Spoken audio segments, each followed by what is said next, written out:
મુખડાની માયા લાગી રે મોહન પ્યારા, મન મારું રહ્યું ન્યારું રે મોહન પ્યારા। બોલો પુરુષોત્તમ ભગવાનની જય। આજના વિડીયોમાં આપણે જોઈશું અધિક વદ 13 નો અધ્યાય 18મો પુરુષોત્તમ વ્રતનો પ્રભાવ, તેની સાથે પુરુષોત્તમ માસની પાવન કથા, ઉપવાસના ફળની કથા, સાથે જ સાંભળશું સંકીર્તન તેમજ શ્રી પુરુષોત્તમ સહસ્ત્ર નામનો આજનો પાઠ। તો વિડીયોને અંત સુધી જોતા રહેજો, લાઈક કરજો, સબસ્ક્રાઇબ કરજો અને કોમેન્ટમાં જય પુરુષોત્તમ લખજો। ઓમ નમઃ શિવાય। હર હર મહાદેવ। ભક્તિ કથા ચેનલમાં આપ સૌનું સ્વાગત છે। ભગવાનના સુંદર ચિત્રો સહિત પવિત્ર કથાઓ સાંભળવા માટે જરૂર સબસ્ક્રાઇબ કરો ભક્તિ કથા ચેનલ। જો આપ આ ચેનલ ઉપર નવા હો તો ચેનલને સબસ્ક્રાઇબ કરવાનું ભૂલશો નહીં।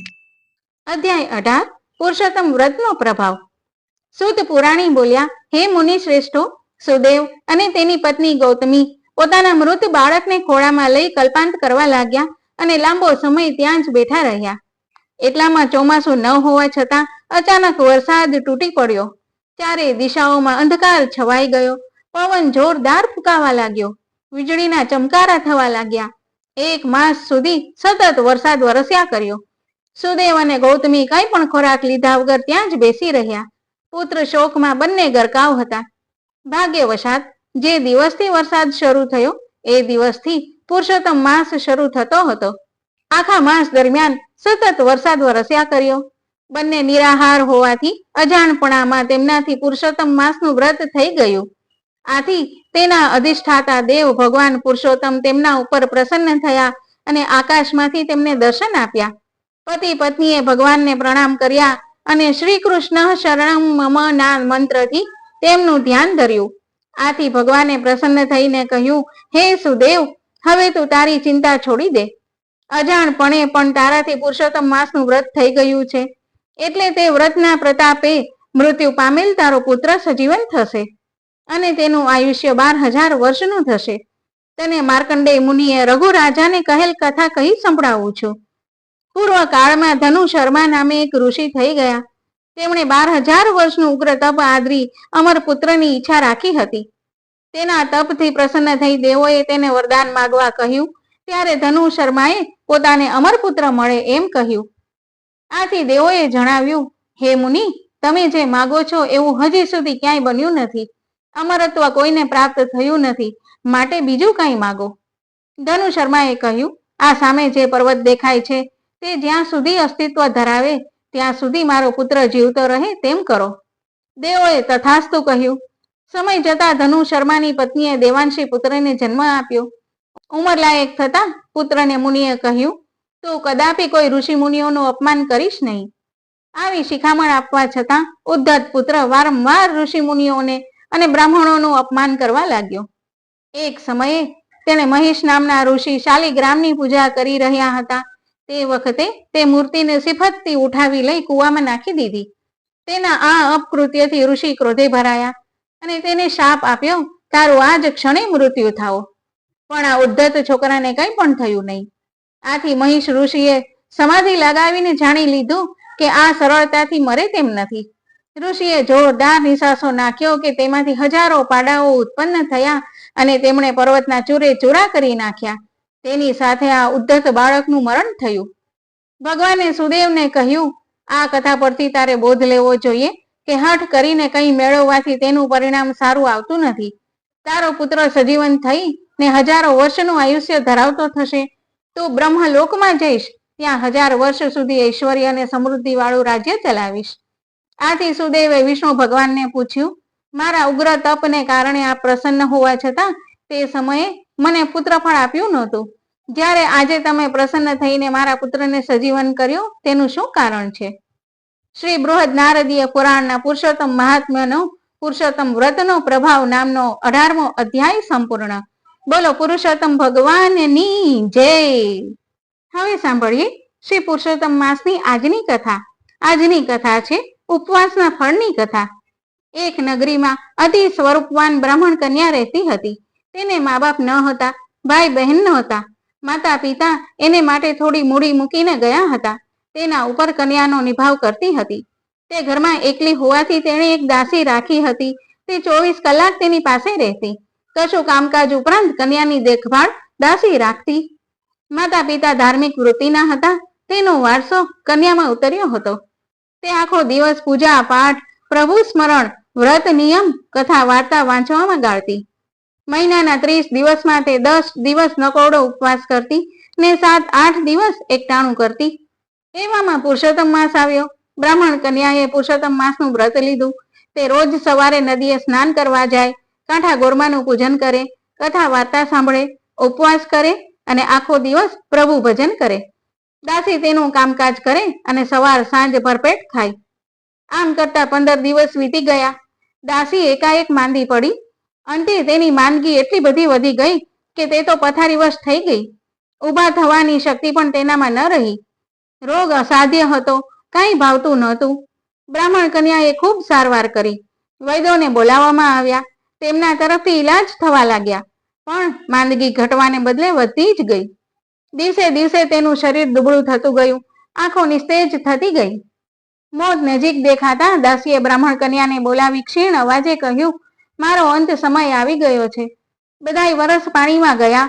મહા મોંઘો માનવ દેહ મને મળ્યો, પણ હું તેનો કાંઈ સદુપયોગ કરી શકી નહીં. મેં જિંદગીમાં કોઈ વ્રત કર્યું નથી, દાન પુણ્ય કર્યા નથી. નક્કી મારો વાસ નર્કમાં થશે. મને એ વાતનું દુઃખ છે કે તમારા પવિત્ર સહવાસમાં રહેવા છતાં મને કદી સત્કર્મનો વિચાર ના આવ્યો. હે બહેન, મને મુક્તિ મળે એવું કંઈક કરો. આ સાંભળી બ્રાહ્મણ કન્યાએ તેને આશ્વાસન આપતા કહ્યું, હે દાસી, જીવ માત્રને પોતાના કર્મનું ફળ ભોગવવું પડે છે. સારા કર્મનું ફળ સારું મળે છે. હવે શોક કરવો નકામો છે. અંત સમયે તને આ સંતાપ થઈ રહ્યો એ પણ સારું છે. કદાચ આથી તારી સદગતિ થાય. બ્રાહ્મણ કન્યાના આશ્વાસન ભર્યા શબ્દો સાંભળી દાસીની આંખમાંથી આંસુ વહેવા લાગ્યા.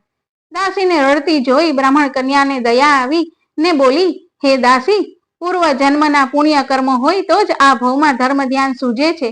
છતાં તે મારી ઘણી સેવા કરી છે. તારા લીધે જ હું વ્રત તપ કરી શકી છું. બોલ, તારે શું જોઈએ છે? તારી અંતિમ ઈચ્છા મને જણાવ.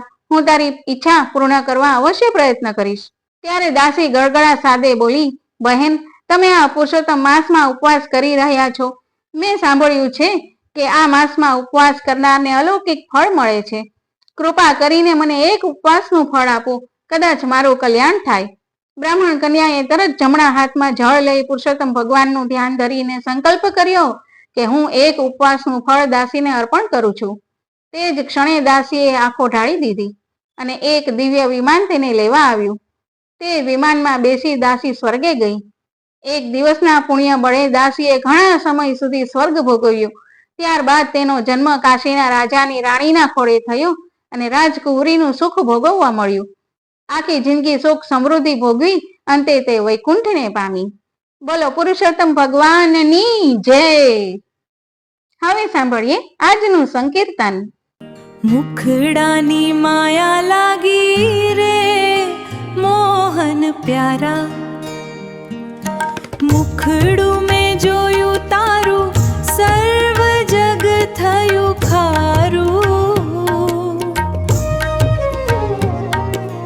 મન મારું રહ્યું ન્યારું રે મોહન પ્યારા. મુખડાની માયા લાગી રે મોહન પ્યારા. શ્રી પુરુષોત્તમ સહસ્ત્ર નામનો આજનો પાઠ. ઓમ નંદ વ્રજ જનાનંદિને નમઃ. ઓમ નંદ ભાગ્ય મહોદયાય નમઃ. ઓમ તૃણાવર્ત ધોત્સહાય નમઃ. ઓમ યશોદા જ્ઞાન વિગ્રહાય નમઃ. ઓમ બલભદ્ર પ્રિયાય નમઃ. ઓમ કૃષ્ણાય નમઃ. ઓમ સંકર્ષણ સહાયવતે નમઃ. ઓમ રામાનુજાય નમઃ. ઓમ વાસુદેવાય નમઃ. ઓમ ગોષ્ઠાંગણ ગતિપ્રિયાય નમઃ. ઓમ કિંકિણી રવ ભાવજ્ઞાય નમઃ. ઓમ વત્સ પુચ્છા વલંબનાય નમઃ. ઓમ નવનીત પ્રિયાય નમઃ. ઓમ ગોપી મોહન સંસાર નાશકાય નમઃ.